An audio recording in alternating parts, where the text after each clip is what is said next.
Bonjour à tous les membres de la presse. Louez le Seigneur. Je m'appelle l'évêque Amos Wandera, superviseur général et secrétaire administratif du ministère de la Repentance et de la Sainteté. Nous sommes ici en tant que dirigeants du ministère de la Repentance et de la Sainteté. Nous sommes également ici pour donner notre position et notre déclaration concernant la réglementation des églises. L'Église a pris bonne note des récentes propositions et déclarations publiques préconisant la réglementation des églises et autres lieux de culte au Kenya. Nous sommes fermement opposés à toute forme de réglementation étatique qui empiète sur les questions de foi, de croyance, de doctrine, de culte et de gouvernance spirituelle. La liberté de religion n'est pas une concession de l'État. C'est un droit fondamental garanti par l'article 32 de la Constitution du Kenya de 2010. La Constitution place délibérément la liberté de conscience, de croyance et de culte hors de portée du contrôle politique, car la foi appartient au cœur de la dignité et des convictions humaines. Toute tentative de réglementation des églises d'une manière qui interfère avec la prédication, la doctrine, l'appel ou le leadership est inconstitutionnelle, illégale et inacceptable. Une tentative visant à appeler la foi et la santé interfère avec l'existence spirituelle. Une SIA qui n'est pas ouverte au gouvernement ni à l'ingérence du gouvernement. Ce gouvernement a été élu par l'Église et si ce gouvernement décide de lutter contre la corruption, alors l'Église votera pour le faire sortir et fera entrer une autre personne qui renversera cette législation et protégera la liberté de culte. L'échec des agences gouvernementales qui a conduit à la mort de personnes ici et là ne devrait pas être utilisé pour victimiser l'Église. L'Église ne résiste pas à la responsabilité. Les églises opèrent déjà dans le cadre du droit kenyan et sont soumises aux lois sur l'enregistrement, aux réglementations financières, au droit pénal, au statut de protection de l'enfance, au droit du travail et à toutes les autres lois d'application générale.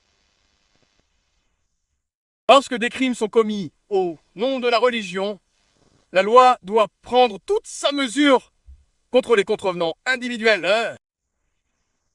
Les comportements criminels doivent être poursuivis de manière décisive, mais la foi elle-même ne doit jamais être jugée. Nous rejetons le discours dangereux qui cherche à utiliser des actes isolés de mauvaise conduite commis par quelques individus comme justification pour contrôler, autoriser ou superviser l'ensemble de la foi chrétienne. La punition collective des églises s'appelle Jamise sape la bulose les principes constitutionnels et crée un précédent qui menace toutes les communautés religieuses. Les abus de la religion ne sont pas corrigés par la réglementation des croyances. Ils sont corrigés par l'application de la loi. L'Église est, depuis des générations, un pilier de la vie morale, sociale et nationale du Kenya. Et bien avant que de nombreuses institutions publiques n'existent, l'Église éduquait les enfants, guérissait les malades, nourrissait les affamés, abritait les personnes vulnérables et s'exprimait courageusement contre l'injustice et les abus de pouvoir. Les tentatives visant à affaiblir l'Église par une réglementation excessive risquent de faire une voie morale qui a toujours été aux côtés du peuple, souvent au prix de grands sacrifices. Nous affirmons que la relation appropriée entre l'État et l'Église est une relation de respect mutuel et non de contrôle. L'État gouverne par la loi. L'Église guide par la conscience. Toute tentative de l'État visant à définir qui est qualifié pour être ministre, ce qui constitue une prédication acceptable ou comment la foi doit être exprimée, franchit la ligne rouge constitutionnelle et menace la liberté démocratique. Nous appelons donc le gouvernement et tous les décideurs politiques à abandonner les propositions qui équivalent à un contrôle étatique de la religion et à s'engager plutôt à faire respecter les lois existantes de manière juste et cohérente. Lorsque le dialogue est nécessaire, il doit être sincère, inclusif et respectueux des limites constitutionnelles. L'Église continuera de défendre l'intégrité, la responsabilité et la protection des vénérables Bamenei.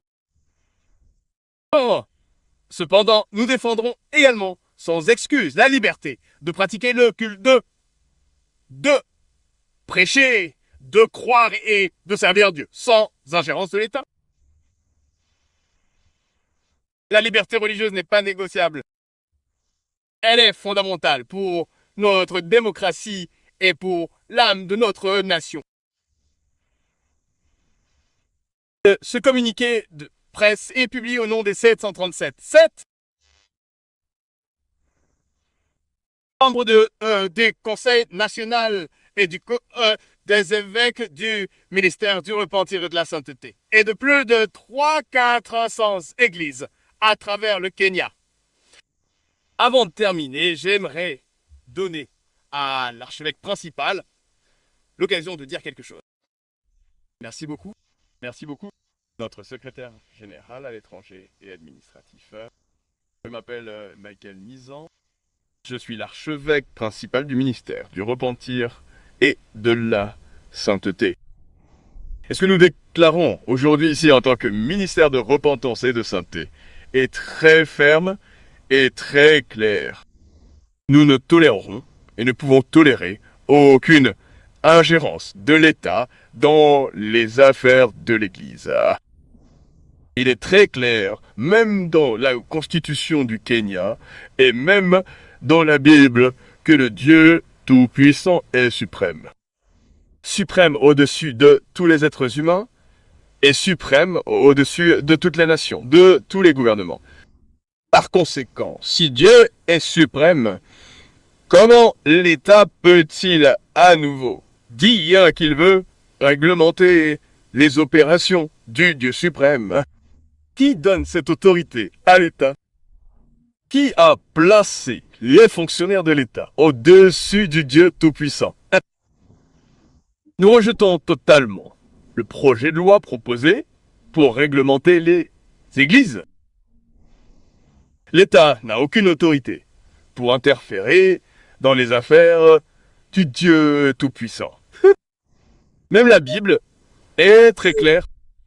Par exemple, dans le livre des Actes, chapitre 2, verset 29, les Écritures déclarent très clairement que nous devons obéir à Dieu plus qu'aux hommes.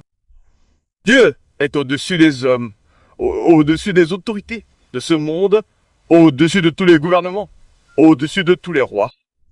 Et il est également très clair dans la Bible, lorsque vous lisez dans l'Ancien Testament, que même les rois recevaient des instructions et des conseils des serviteurs du Seigneur. Les prophètes de la Bible avaient l'habitude d'instruire les rois, d'instruire les gouvernements. C'est donc une église qui a reçu le mandat divin de superviser le gouvernement et non l'inverse.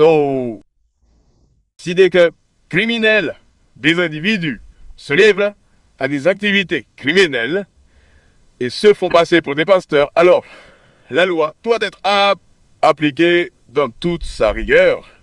Mais cela ne donne à personne le droit de criminaliser et de victimiser l'ensemble du christianisme dans le pays.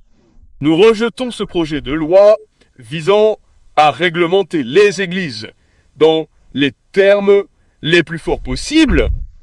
Merci.